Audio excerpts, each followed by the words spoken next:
మునుపటి భాగంలో ఆ ప్రేతాత్మ నేరుగా ఒక మహిమ కలిగిన దోమతో మాట్లాడుతూ ఉండగా ఆ దోమ నేరుగా ఆ ఆత్మతో ఇలా అంటూ ఉంది, ఇదిగో ఇక మనకి మాటలు అనవసరం. ఇప్పుడు నువ్వు నేరుగా మంత్రాల వద్దకు చేరుకోవాలి. ఈ డింబకుడు మాటలు వినకపోయినా మంత్రాలవ ఖచ్చితంగా నువ్వు చెప్పినా ఆ ప్రతి మాటను వింటుంది. నీకు ఖచ్చితంగా సహాయం చేస్తుందన్న నమ్మకం నాకు ఉంది. ఈ ఊరికి దూరంగా ఒక భయంకరమైన అడవిలో మంత్రాలవ కొలువుతీరు ఉంది. మంత్రాలవను చేరుకొని నీకు జరిగిన అన్యాయాన్ని మొత్తాన్ని మంత్రాలకు తెలియచేయి. ఖచ్చితంగా మంత్రాలవ నీకు సహాయం చేస్తుంది. నీ కడుపులో ఉన్న బిడ్డను కూడా కాపాడుతుంది. త్వరగా వెళ్ళు. ఇక ఆలస్యం చేస్తే నీకు నీ కడుపులో ఉన్న బిడ్డకు కూడా ప్రమాదమే. త్వరగా వెళ్ళు అని ఆ దోమ ఆ ఆత్మతో చెప్పింది. ఆ మాటలు విన్న ఆత్మ ఆ దోమతో సరైన చెప్పి నేరుగా గాల్లో ఎగురుకుంటూ వెళ్తూ ఉంది. కొద్ది సమయానికి ఆ దోమ చెప్పిన విధంగానే మంత్రాలవ గృహంలోనికి చేరుకుంది ఈ ప్రేతాత్మ. ఈ ఆత్మను చూసిన వెంటనే మంత్రాలవ ఇలా అంటూ ఉంది, అరే ప్రేతాత్మే నేరుగా నా దగ్గరికి వచ్చిందంటే ఏదో బలమైన సమస్య ఉండుంటుంది. చెప్పు తల్లి, ఏం కష్టం వచ్చింది? నాతో చెప్పుకో, నేను నీకు సహాయం చేస్తాను. ఎంతటి భయంకరమైన పరిస్థితిలో ఉన్నా సరే ఈ మంత్రాలవ్వ నీకు తోడుగా ఉండగా నీకు వచ్చిన భయమేమీ లేదు తల్లి. చెప్పు, నీ సమస్య చెప్పు తల్లి అని మంత్రాలవ్వ ఆ ఆత్మని అడుగుతూ ఉంది.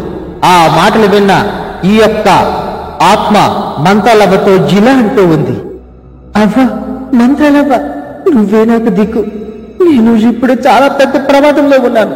నేను చనిపోయి ఒకరోజు కూడా అయింది. ఇంతలో నా కడుపులో ఉన్న బిడ్డకి మృత్యువు సాగనంటుకుంటూ వస్తుంది. ఇంతలో ఒక భయంకరమైన రూపం ఏదో వచ్చి తనను నన్ను బందీ కమ్మంటుంది. ఆ రూపం ఈ రోజు ఖచ్చితంగా వస్తుంది. నా బిడ్డను కూడా చంపకు తీసుకువెళ్ళిపోతేమో ఏంటో. నాకు చాలా భయంగా ఉంది. దయచేసి నా గర్భంలో ఉన్న నా శిశువుని కాపాడండి. మంత్రాలవ్వ, ఈ ఒక్క సహాయం నాకు చేసి పెట్టండి. దయచేసి నా మాట వినండి మంత్రాలవ్వ. ఈ ఒక్క సహాయం నాకు చేసి పెట్టండి చాలు అని ఆ ఆత్మ మంత్రాలవ్వతో చెబుతూ ఉంది. ఆ మాటలు విన్న ఈ మంత్రాలవ్వ ప్రేతాత్మతో జిలా అంటూ ఉంది, అరే ఇదిగో, నువ్వు అసలు ఎందుకు చనిపోయావు? నీ చావుకు గల కారణం ఏమిటో నాకు పూర్తిగా చెబితే ఖచ్చితంగా ఈ సమస్యకు ఒక పరిష్కారం ఆలోచిస్తాను. నువ్వు చెప్పిన విధంగానే ఆ భయంకరమైన ప్రేతాత్మ రూపాన్ని కూడా బంధిస్తాను. త్వరగా చెప్పు, సమయం లేదు. చీకటి పడేలోపు మనం ఖచ్చితంగా నీ శవం పడి ఉన్న ఆ ప్రదేశానికి చేరుకుని వెళ్ళి నీ గర్భంలో ఉన్న శిశువుని నేను స్వీకరిస్తాను. త్వరగా చెప్పు తల్లి, త్వరగా అని మంత్రాలవ్వ ఆ ప్రేతాత్మని అడుగుతూ ఉంది.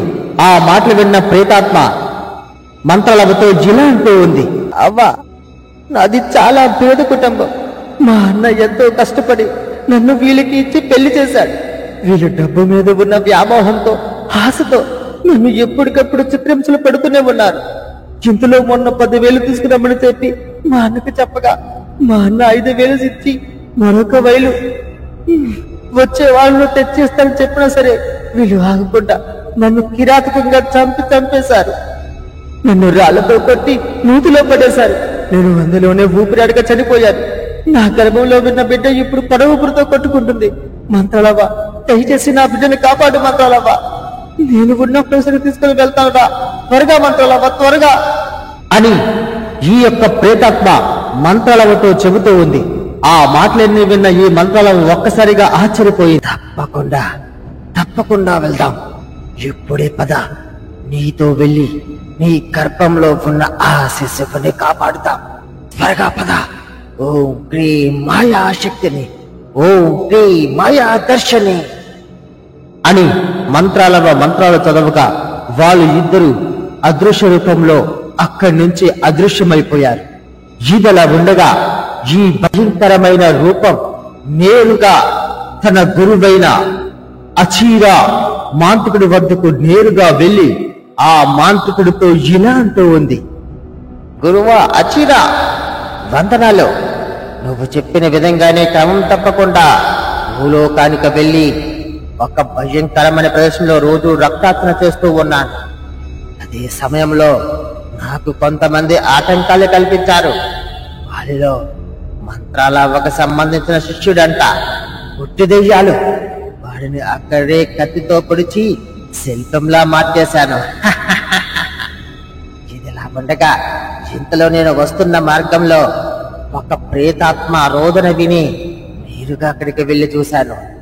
అక్కడ బావిలో పడి ఉన్న తన శవాన దగ్గరికి వెళ్లి ఆ కడుపులో బిడ్డను తాకగా ఏవో శక్తి నన్ను అడ్డుకుంది. ఆ శక్తి నన్ను అక్కడి నుంచి తాకనివ్వలేదు. అందుకని తిరిగి ఆ విషయం మీకు చెప్పడానికి నేరుగా ఇక్కడికి వచ్చాను. ప్రభు, త్వరగా ఆ శక్తి ఏంటో తెలుసుకోండి, మీ వశం చేసుకోండి. పదండి గురువు, పదండి అని ఆ భయంకర రూపం తన మంత్రగాడితో చెబుతూ ఉంది. ఆ మాటలు విన్న అసూచి మంత్రగాడు ఇలా అంటూ ఉన్నాడు. ఏంటిరా నువ్వు మాట్లాడేది? గర్భంలో చనిపోయిన స్త్రీ యొక్క గర్భంలో ఉన్న శిశువు ఇంకా బ్రతికి ఉండడం ఏంటి? అసాధ్యం, అది జరగని పని. నీవు ఏదో తెలిసి తెలియక మాట్లాడుతున్నట్టున్నా. నేను నీకు ప్రసాదించిన శక్తితో నువ్వు చేయవలసిన కార్యం ఆ రక్తార్చన చెయ్యాలి. కానీ ఇలాంటి శక్తులను నువ్వు అధిగమించి తీసుకురావడం కాదు. వెళ్ళు, వెళ్ళు, నేను చెప్పిన పని చెయ్యి, ఓ అని ఆ మాంత్రుడు గట్టిగా అరుస్తూ ఉన్నాడు. ఇంతలో తనకు ఎదురుగా ఉన్న ఆ విగ్రహం నుంచి ఒక మాయావాణి వినిపిస్తూ ఉంది. ఒరే అసూచిక మాంత్రికుడా, వాడు చెప్పింది నిజమే. ప్రముఖ అమావాస్య గడిలో పుట్టిన ఆ బిడ్డకు ఇంకా మరణం లేదు. ఆ బిడ్డ ఇప్పుడు గర్భంలోనే సజీవంగా ఉన్నాడు. సజీవంగా ఉన్న ఆ బిడ్డకి నీ మంత్రోచ్చారణతో మంత్రదీపాన్ని వెలిగించి వాణ్ణి నీ వశం చేసుకోగలిగితే వాడు ఈ లోకాన్ని మించిన శక్తివంతుడవుతాడు.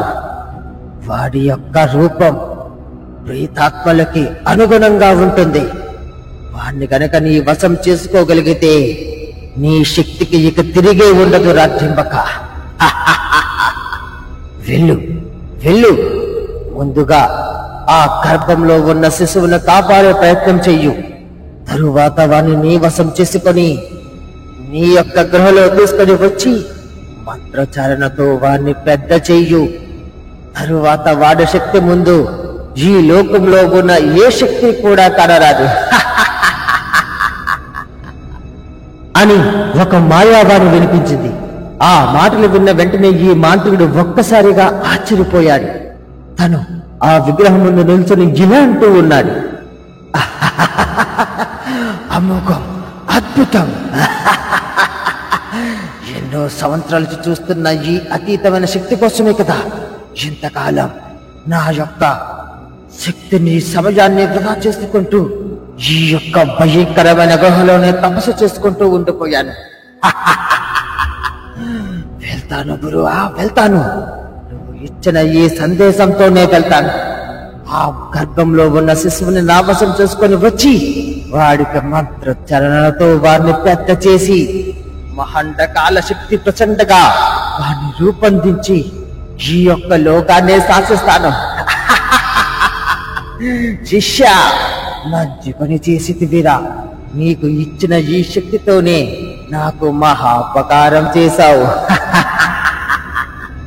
చూపరా, చూపు. ఆ ప్రదేశం ఎక్కడో చూపించు. ఆ బిడ్డను చూపించు. వాడి శక్తిని మనవశం చేసుకుందాం. అహం ధం ధం ఛండా అని మంత్రాలు చదువుతూ వాళ్ళు ఇద్దరు నేరుగా గాల్లో ఎగురుకుంటూ వస్తూ ఉన్నారు.